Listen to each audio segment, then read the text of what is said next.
Now, the Prime Minister Julia Gillard is again battling leadership speculation following reports Government Whip Joel Fitzgibbon has been canvassing for another Kevin Rudd challenge. For more on what's shaping up to be a busy week ahead in politics, we're joined now by the Infrastructure and Transport Minister, as well as Leader of the House, Anthony Albanese from our Canberra studios. Minister, good morning. Good morning, Michael. If I could just draw you first to the developing story we're covering this morning, and that is the collapse of the Hasty Engineering Group, a very big engineering services company, as you probably know.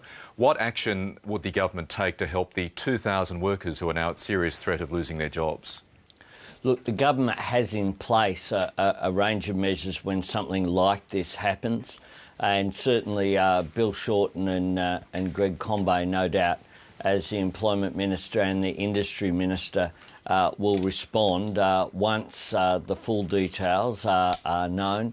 We think the loss of any job is significant, let alone the loss of numbers of jobs. And certainly we will be examining and providing what assistance we can to the workforce there. OK, now let's move on to that rather contentious decision to allow those 1,700 foreign workers in to work on Gina Rinehart's Roy Hill project. Firstly, Mr Albanese, do you agree that is good public policy? What I agree is that we need to provide a workforce for the mineral resources boom that's going on. We know that we have something like $500 billion of investment in the pipeline, and we know that there are workforce shortages. So what we should do, and what we are doing as a first priority, is training Australians for those jobs. We know that the economy is going through a restructuring. We have a high Australian dollar. We do have pressure, particularly on manufacturing. And if we can get some of the people who've been displaced from one sector into work in the resources sector, then that's a great thing. So that's the first priority. But it is the case that 457 visas have been necessary for some projects in order to give them the investment certainty to go ahead. And bear in mind that the Roy Hill project is at an early stage. It's at the investment commitment stage, and that is why this decision has been made, but it is being made on the basis that Australians will have the first opportunity to fill those places. What do you think of the decision to allow these workers into a project run by a woman the government has been at war with for so long? Is it, in the words of your factional colleague Doug Ferguson, very bad politics? Oh, look, the personalities don't particularly interest me. All we're saying about Gina Rinehart is that she should pay her fair share of tax like other Australians do. That's all we're saying about the mining industry. Gina Rinehart has seen her wealth more than triple whilst we've been in government. The federal government, we're big supporters of mining. We know that the growth of the mining sector is good for the Australian economy. We make no apologies for that.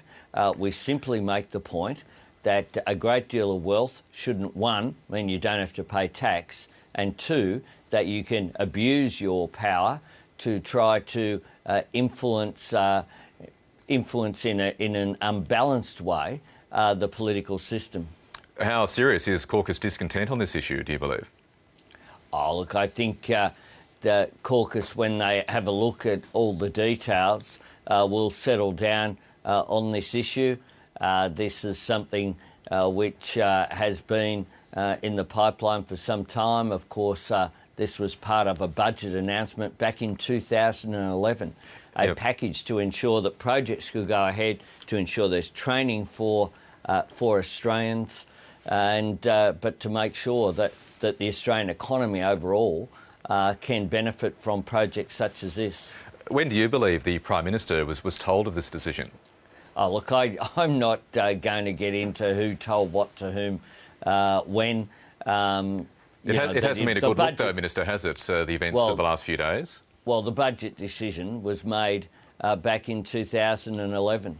So would the Prime Minister therefore have been told as late as Wednesday last week about this decision to send workers to a project run by a woman who has been one of the government's chief political targets? I'm not going to get into the detail because obviously I wasn't someone who was involved intimately in the process. What we do know is that this isn't about any individual. The government doesn't have a dislike for Gina Rinehart or any other individual. What the government has is a view that she should pay a fair share of tax and that she shouldn't be able to use her wealth to exert undue influence. OK, just before we go, what's Joel Fitzgibbon up to? Joel Fitzgibbon's doing his job as the Chief Government Whip. I deal with him a lot every day as Leader of the House. Certainly one of the things that we haven't been discussing is internals. We've been discussing the running of the Parliament, and that has been the focus that I've seen Joel Fitzgibbon on each and every day. Last week was a tough week in Parliament.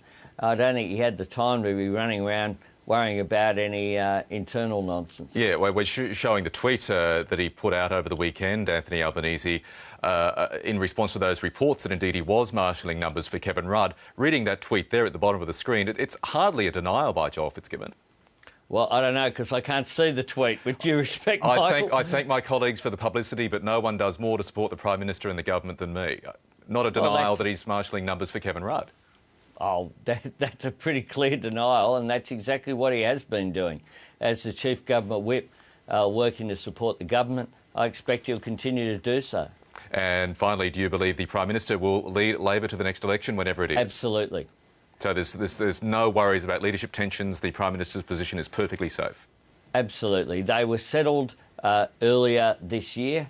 The caucus had an opportunity to vote, and they did so. Anthony Albanese, thank you very much for your time this morning. Thanks, Michael.